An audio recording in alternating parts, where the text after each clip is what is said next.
토건을 적분하면 형을 받는다는데 개발행 꽃은 뭘까요? 형질 변경. 형질 변경이에요. 자, 봐봐요.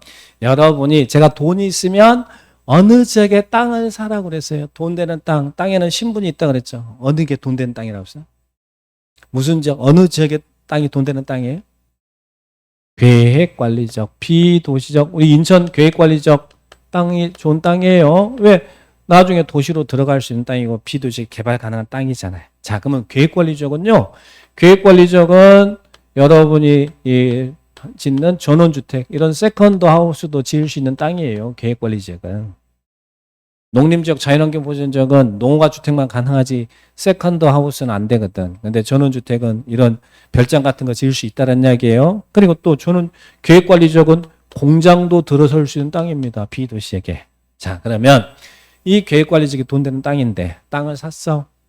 무슨 땅 살까요? 땅을. 계획관리지역에. 임야 살까요? 아니면 농지 살까요? 임야가 싸요? 농지가 싸요? 왜 임야가 싸요? 왜? 우리 산 있잖아, 산, 그죠? 왜 싸요? 개발하기가 힘드니까 싼 거지. 임야가, 우리 임야 같은 경우는 시골에 있는 임야 같은 경우는 평당 뭐 1,000원, 2,000원 하는 땅들도 많아요. 임야는. 싼 데는 다 이유가 있는 거예요. 이건 개발행위가 안 되는 땅이야. 개발행위가.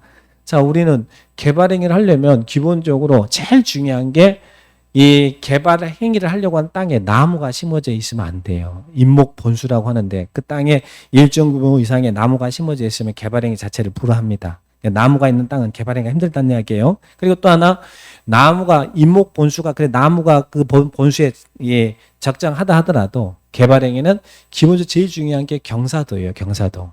임야 같은 경우는 경사도가 조례가지 않은 경사도 이상을 충족할 거니까 임야 자체는 현실적으로 대한민국의 임야는 개발행위가 상당히 힘든 구조로 되어 있어요. 그러니까 이런 땅은 개발행위를 하려고 해도 형질 변경이 안 된다는 이야기예요. 그러니까 임야 같은 경우는 땅가격이 싼 거예요. 그리고 또 농지는 그러면 어때? 농지는 나무도 없고 또 농지는 경사도도 완만하고 하니까 농지를 사가지고 개발행위를 하는 거예요. 개발행위를 할 수 있으니까. 농지 사가지고 뭐 하려고? 계획관리지역 농지 사가지고 뭐 하려고? 농사 지려고? 농사 지려면 농림지역의 땅을 사야지 계획관리지역 땅을 사는 게 아니에요. 농지 사가지고 이걸 뭐 해서 대지 만들어서 여기에다가 전원주택도 짓고 공장도 설치하고 할 거란 이야기예요. 그러면 농지 사가지고 대지를 만들려면 어떻게 해야 돼요? 농지 사가지고 야 농지야 내일부터 너 대지해. 그러면 오케이 저 대지 됐습니다. 그러면 돼요? 될까? 어떻게 해야 돼? 형질 변경해야 될 거 아니에요. 토목공사 해야 될 거 아니에요. 절토, 송토, 정지, 포장 등의 형상 변경 행위 작업해야 될 거 아니에요. 형질 변경해서 대지 만들어야 될 거 아니에요. 이걸 뭐라 한다고요? 개발 행위다라고. 그래서 이 형질 변경 허가를 미리 받아야 된다는 이야기예요. 개발행 허가 신청서가 있어. 거기에다가 제출해가지고 기재해가지고 제출해야 돼요. 자, 그러면 여러분이 이런 행위를 할 때는 이렇게 하세요로 개발행 절차가 있어요. 자, 그러면 여러분이 형질 변경 허가 신청을 해. 그러면 누구한테 이제 허가 신청을 하냐면 누가 허가권자라고 했어요? 우리 6명이 허가권자라고 했어요. 우리 관할구역 장애인. 그러면 허가권자가 허가 불허가 해줄 거 아니에요. 그죠? 허가 불허가 해주겠죠. 허가 불허가. 근데 허가 불허가 하는데 기준이 있을까? 허가 불허가 하는데 기준이 있을까? 개발행 허가 신청을 했는데 인천시장한테 개발행 허가 신청을 했는데 인천시장이 허가 신청한 사람이 이쁘면 허가해주고 안 이쁘면 불허가하고 그러면 돼요? 기분 날씨 화창하면 허가해주고 날씨가 꿀꿀하면 불허가하고 그러면 돼요? 이쁜 사람이 허가 신청 허가해주고 안 이쁜 사람이 허가 신청 불허가하고 그러면 되냐고. 안 되죠?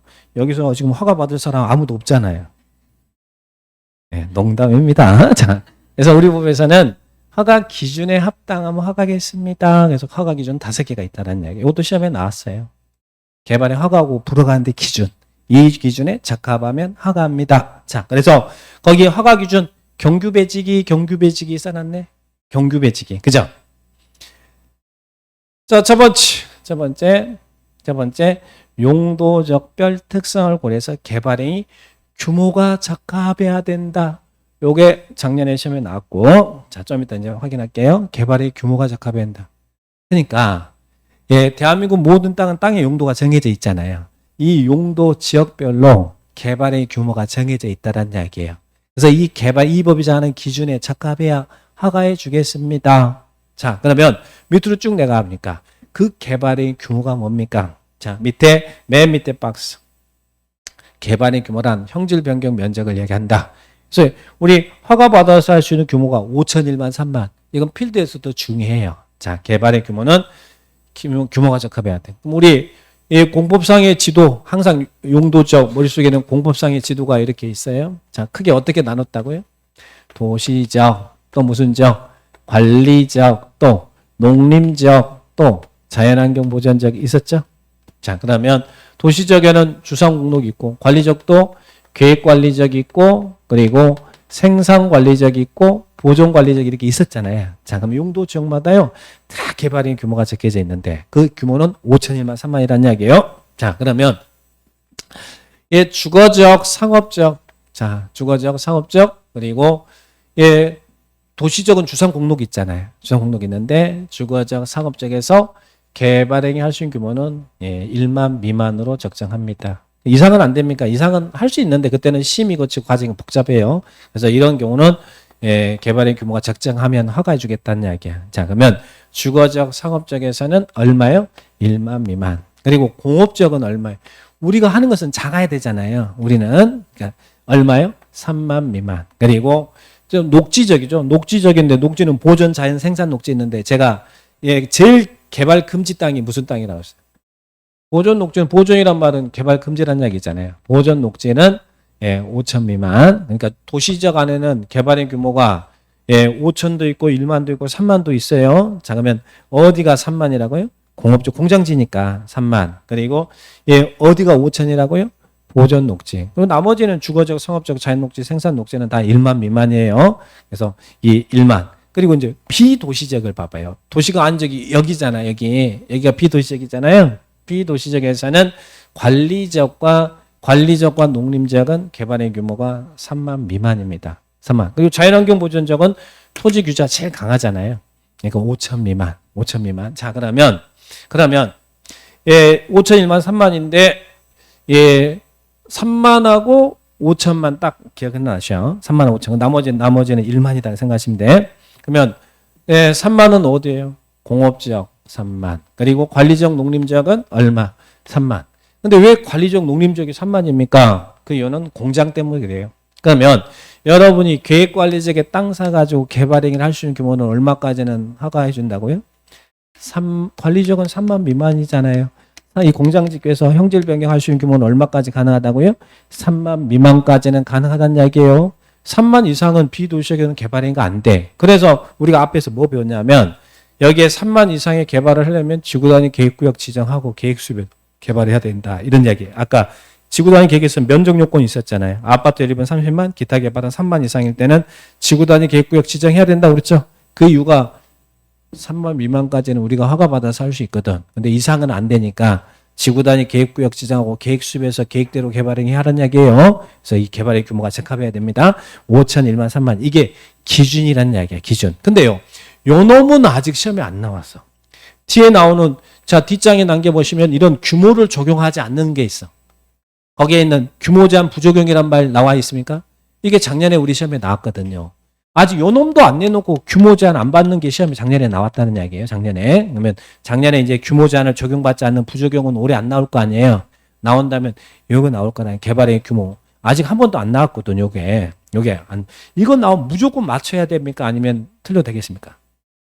무조건 맞춰야지. 5천 1만 3만은 개발의 규모가 적합해야 허가 보러 가. 그러면 이 계획관리적에서는 여러분이 땅 사가지고 얼마까지는 가능하다고요? 관리적인 앞에 또 계획자 붙었다고 다 못 잡고 그러지 마시고 관리적은 얼마라고? 3만 미만까지 가능하다. 3만 미만까지는 허가받아서 할 수 있다는 이야기예요. 개발의 규모가 적합해야 된다. 그런데 5천 1만 3만 그래서 3만하고 5천만 개가지고 제일 규제 강한 지역이 보존 녹지하고 자연환경 보존지역이죠. 그래서 여기는 예, 도시 안에 보존 녹지, 그 비도시의 자연환경 보존지역은 5천 미만. 그래서 3만하고 5천만 딱 기억하고 있으면 됩니다. 여기 예전에 간평시험에 나왔고, 자, 그 다음에 뒤로 넘겨보시면 용도 둘 이상의 용도적에 걸칠 때 볼게요. 둘 이상의 용도적에 걸칠 때. 자, 그러면 내 땅이, 자, 여러분이 땅을 사가지고 개발행위를 하려고 그래. 그런데 요 지역은 농림지역이고요. 농림지역이고, 이 지역은 자연환경 보전지역이에요. 자연환경 보전지역. 여기에 이렇게 걸쳐서 여기를 개발행위를 하려고 한다는 거야. 그럴 때는 규모는 어떻게 적용해야 됩니까? 아까 농림지역은 얼마까지 가능하다 했어요? 얼마까지는 허가받아서 살 수 있다고 했어? 3만 미만까지. 자연환경 보전지역은 5천 미만까지 할 수 있죠. 근데 개발행위를 하려고 하는 지역이 둘 이상의 지역이 걸칠 때 이때 규모 적용은 어떻게 합니까? 어떻게 하라고요? 개발행위 규모가 가장 큰 용도지 규모를 초과하면 안 될까? 그렇게 나오면 틀린 문장입니다. 자, 그럼 보세요. 이를 걸칠 때는 개발행위 규모를 적용할 때는 각각 적용해라. 그러니까 여기는 얼마? 3만. 여기는 5천. 여기 걸칠 때 각각 적용하되, 말을, 대한민국 사람들 말을 끝까지 잘 들어봐야 돼. 각각 적용하되 개발행위 규모가 가장 큰 용도지역의 규모를 초과해서는 안 된다는 얘기. 그러니까 여기는 3만 미만이고 5천 미만이니까 각 적용하면 3만 5천 할 수 있는 게 아니라 각각 규모를 적용하되 개발행위 규모가 가장 큰 용도지역의 규모를 초과해서는 안 된다는 이야기. 그러니까 얼마를 초과하면 안 된다고요? 3만을 초과하면 안 된다는 이야기예요. 근데 그냥 각각 규모 적용한다는 말 없이 걸쳐 있을 때는 개발행위 규모가 가장 큰 용도지역의 규모를 초과해서는 안 된다. 이렇게 문장이 나오면 어떤 문제점이 발생하냐면, 만약에 그 밑에 있는 그 단서 조항의 지문이 먼저 나왔다 그러면 어떻게 이제 되냐면, 여러분 어느 지역이 땅 가격이 싸겠어? 상대적으로 둘 다 보존지역이지만 어느 지역이 상대적으로 싸겠어요? 농림지역이 땅이 싸겠어요? 아니면 자연환경 보존지역이 땅이 싸겠어요? 자연환경 보존지역이 훨씬 쌀 거 아닙니까? 그러면 걸칠 때 개발행위 규모가 가장 큰 용도지역 규모를 초과하면 안 된다. 이런 문장이 바로 나와버리면, 그럼 저 같으면 이렇게 하겠네? 농림지역 땅 조금 사고 싸디싼 자연환경 보존지역 사가지고 3만 미만까지 개발행위 해버릴 거 아니에요. 이런 문제점도 있잖아요. 그래서 각각 규모를 적용하되 개발행위 규모가 가장 큰 용도지역 규모를 초과하면 안 된다. 자연환경 보존지역은 5천이 넘어가면 절대 안 된다는 얘기잖아요. 그 규정을 이해하시라는 이야기예요. 자, 그래서 한번 읽어볼게요. 둘 이상의 용도지역에 걸칠 때 개발행위 허가 대상인 토지가 이 이상의 용도지역에 걸치는 경우에는 각각의 용도지역에 위치하는 토지 부분에 대한 각각의 용도적 개발행위에 관한 규정을 적용한다. 다만 개발행위 허가 대상인 토지의 총 면적이 개발행위 규모가 가장 큰 용도지역의 개발행위 규모를 초과해서는 안 된다. 각각 적용하되 3만을 초과해서는 안 된다는 말, 그 취지를 이해하시면 돼요. 무슨 말 이해되죠? 그럼 시험에 걸칠 때 개발의 규모가 가장 큰 용도지의 규모를 초과해서는 안 된다 그러면 그 문장 나오면 맞는 문장이 틀린 문장이에요. 그 문장은 틀린 문장이잖아요. 각각 적용하되 단서장이 규모를 초과하는 것을 초과해서는 안 된다 이렇게 나왔잖아요. 그죠? 그런 지문을 잘 기억하시고, 자, 5천일만 3만인데 그런데 해당 지역에 우리 지역은 이렇게 적용을 받잖아요. 이렇게 개발이 할 수 있는 규모가 있잖아요. 그런데 이 지역에 상관없이 이런 목적이면 규모 제한을 적용하지 않겠다. 그래서 작년에 나왔던 게 규모 제한을 적용받지 않는 게 사업이 나와. 이런 사업들은 규모 제한은 적용받지 않고 할 수 있대요. 그래서 거기에 있는 1번은 지구 단위 계획으로 정하는, 하나 체크하시면 되겠고, 2번은 농어촌 정비 사업, 3번은 국방 군사 시설 사업. 그런 부분만 포인트만 딱딱 잡았어요. 그죠? 지구 단위 계획에 따라서 1번, 2번은 농어촌 정비 사업, 3번은 국방 군사 시설 사업. 자, 4번은 토지 조성, 농지 조성. 그리고 5번은 맨 끝에 토지 복원 사업. 자, 이런 사업일 때는 규모 제한을 적용하지 않습니다. 규모 적용하지 않는다. 규모 제한 적용하지 않는다. 작년에 나왔으니까 한번. 근데 올해 또 나옵니까? 안 나옵니다. 안 나오지만 한번 작년에 나왔으니까 체크해 보시고 올해 나올 것은 앞에 그 규모를 꼭 기억해 주시라는 이야기예요. 5천일만 3만. 그죠? 자, 그래서 개발행 규모. 자, 다시 이제 앞으로 갑니다. 자, 개발행 규모가 적합해야 된다. 자, 이제 개발행 기준 첫 번째. 이 규모란 형질 변경 면적을 이야기합니다. 자, 두 번째. 여러분이 여기서 개발행 하려고 할 때. 두 번째 개발행위는, 자, 여러분 이게 사적 개발이에요? 공적 개발이에요? 사적 개발이잖아요. 여러분이 땅 사가지고 지금 전원주택 만들려고 땅 산 거 아니에요? 계획관리지역에 땅 사가지고, 그죠? 근데 이 지역에 예, 도시군 관리 계획인 지구단위 계획이 수립됐대. 지구단위 계획구역이 지정돼서 지구단위 계획이 수립됐대. 또는 이 지역에 성장관리계획구역이 지정돼서 성장관리계획이 수립되어 있는 지역이 돼. 그럴 때는 여러분이 개발행위를 할 때는 어떻게 해야겠어요? 여기서 계획이 정하는 대로 해야겠죠?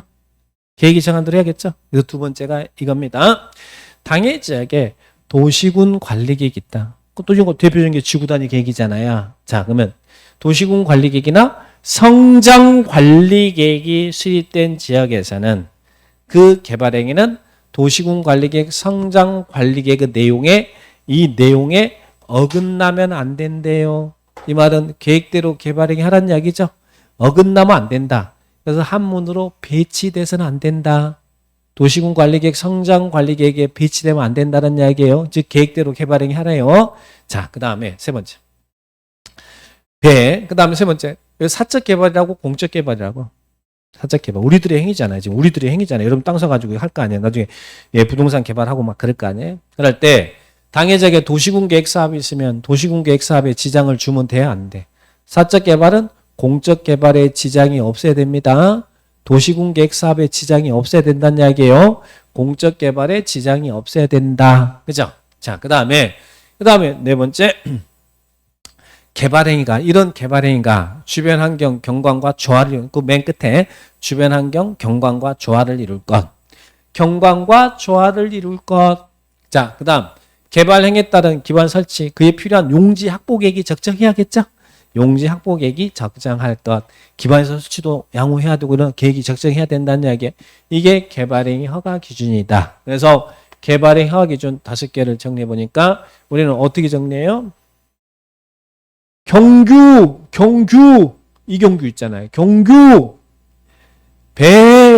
배치기, 개발행위 기준. 이 경규 배직에 합당하면 허가해주고 경규 배직에 합당하지 않으면 허가하지 않습니다.